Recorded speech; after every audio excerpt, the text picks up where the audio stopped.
Hi everyone! Would you like to know 2 evidence-based things that you can do to make yourself happier? So you could call me an expert in the psychology of happiness. I am a positive psychology coach and I'm the founder of PositiveEQ, where I teach people how to feel genuinely happy. So genuine happiness means really having a lot of self-belief, believing in yourself, feeling content now and feeling positive about the future.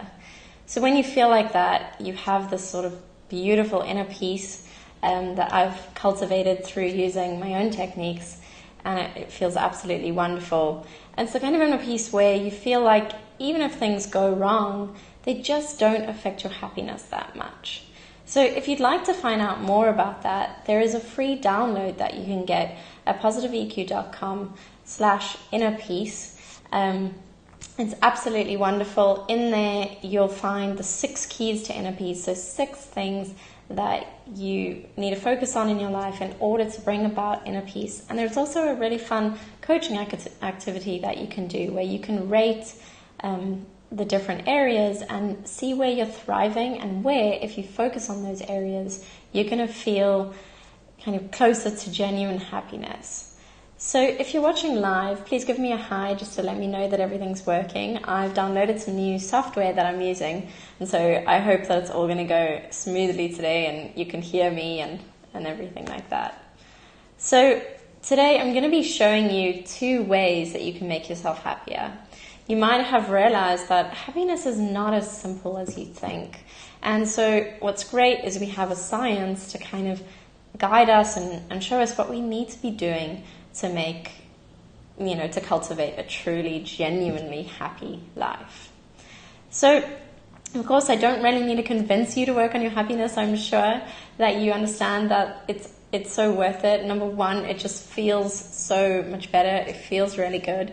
But I do often have clients say to me that they feel selfish just prioritizing their happiness when kind of society tells us we should be in this rat race and there's so much pressure to perform and to give to everyone else and at the expense of ourselves often, and then also to kind of achieve and work first of all. And we are fed this, I'm going to call it a lie, that we will only have happiness once we've got everything in place. And so 2 reasons before we get onto the 2 ways to make yourself happier that you should focus on your happiness now if you need any convincing, is that actually research shows that happier people have better relationships, higher levels of income, and they achieve their goals more often.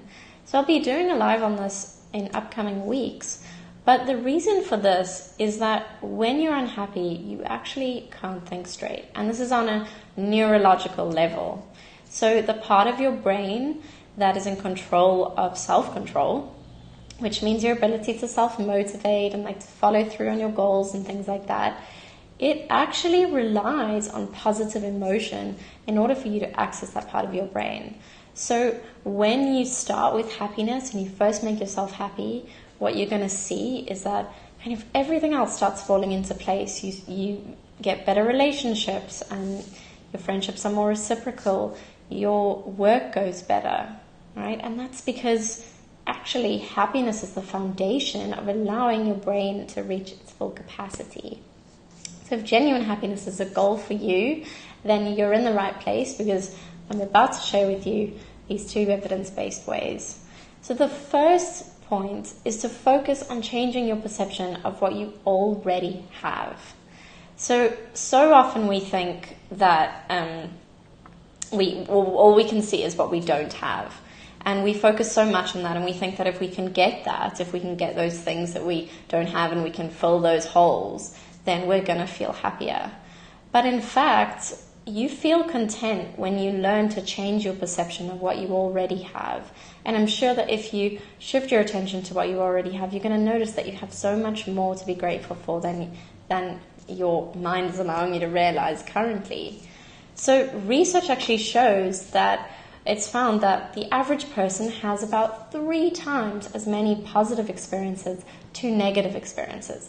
But having these exist versus actually taking the time to stop and enjoy all the good things that happen in your life or the good things that are present in your life, two completely different stories, right? And so what you really want to do, the first evidence-based way to improve your happiness, is to just start paying attention to the good that you do already have, rather than devoting so much mental energy to working towards getting more. The second point is to create happy habits rather than striving for happy circumstances. So some fascinating research has found that when we focus our happiness efforts on certain habits and behaviors, we get much longer lasting happiness than when we focus on circumstances for our happiness.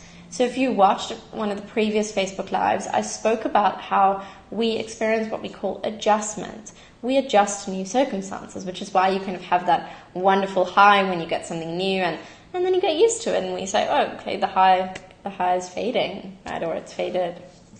So researchers found that, in fact, if we want to find lasting happiness, we need to not focus on circumstances, first of all. That can be secondary.